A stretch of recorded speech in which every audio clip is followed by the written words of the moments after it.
Assalamualaikum, hai semua, masih di catatan istimewa.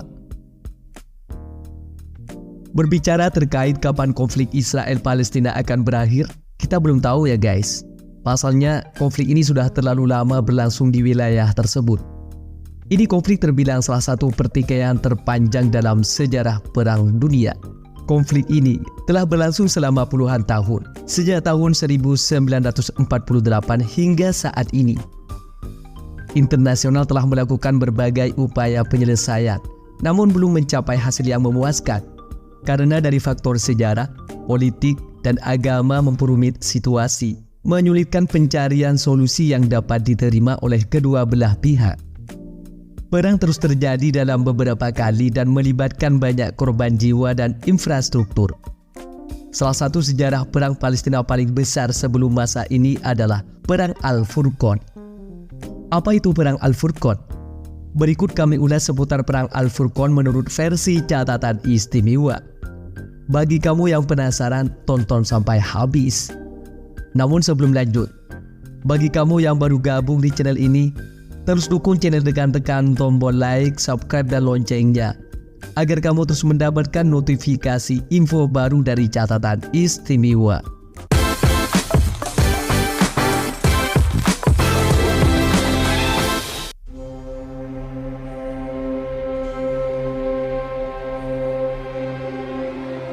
Pada tahun 2008 sampai 2009, Perang Gaza terjadi lantaran dipicu oleh eskalasi ketegangan antara Israel dan kelompok Palestina di jalur Gaza, terutama Hamas.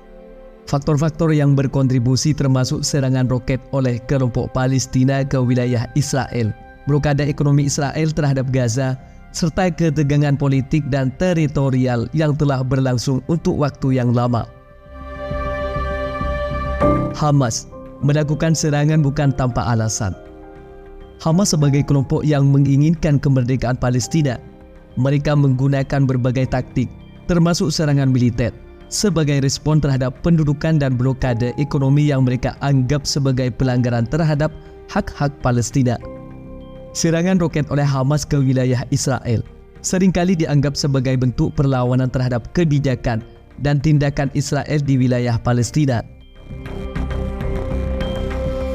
Pada tanggal 27 Desember 2008, Israel memulai operasi militer dengan tujuan menghentikan serangan roket Hamas dan melindungi wilayahnya. Dan Israel menyebutkan operasi ini adalah Operasi Kaslet. Selain dikenal nama itu, pejuang Gaza juga menggunakan istilah pembantaian Gaza dan Perang Al-Furqan untuk merujuk pada Operasi Kaslet, dengan tujuan untuk menyoroti dampak kemanusiaan dan menggambarkan serangan Israel sebagai tindakan agresi yang melibatkan penderitaan besar di Gaza. Sebagaimana yang dilansir di situs zonaperang.com, misi pencarian fakta PBB tentang konflik Gaza menemukan bahwa Israel setidaknya sebagian menargetkan rakyat Gaza secara keseluruhan.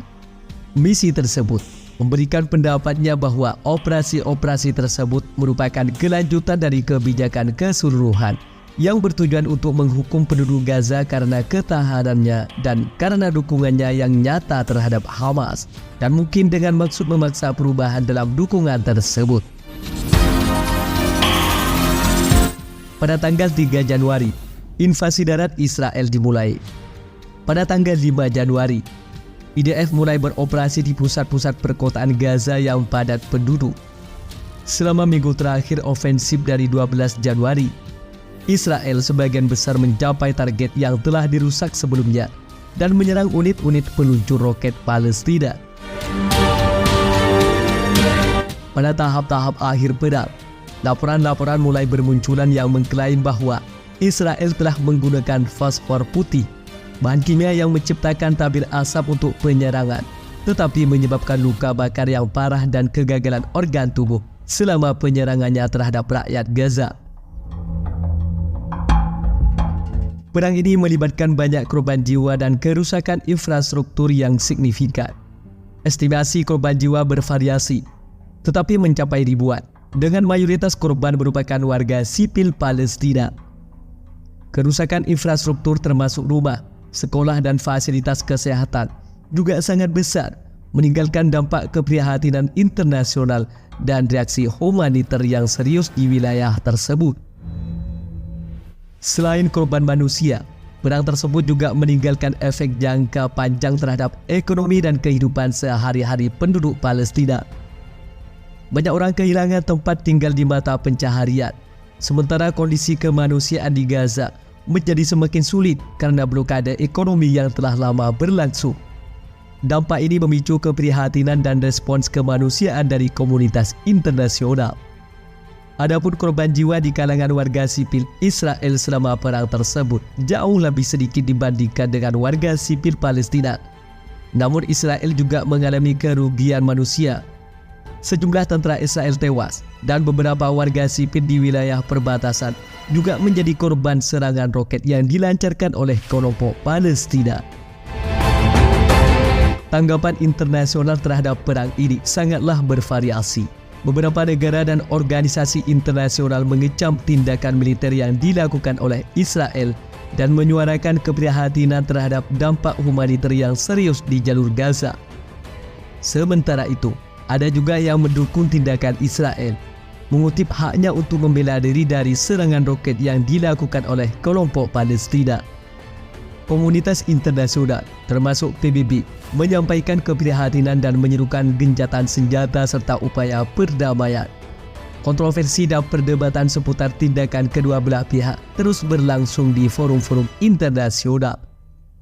Demikian pun tanggapan negara-negara Arab terhadap perang Gaza cukup bervariasi.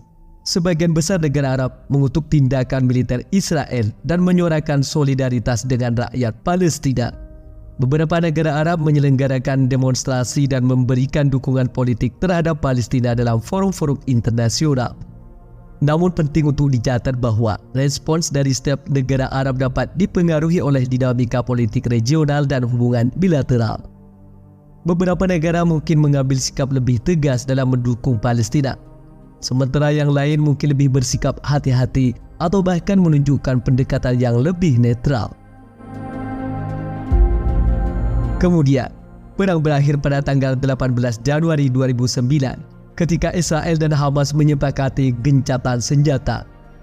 Kesepakatan tersebut melibatkan penarikan pasukan Israel dari jalur Gaza dan pembukaan perbatasan untuk memfasilitasi pengiriman bantuan kemanusiaan dan rekonstruksi. Gencatan senjata ini mengakhiri periode intensif konflik, meskipun ketegangan dan kekerasan sporadis terus berlanjut di kemudian hari.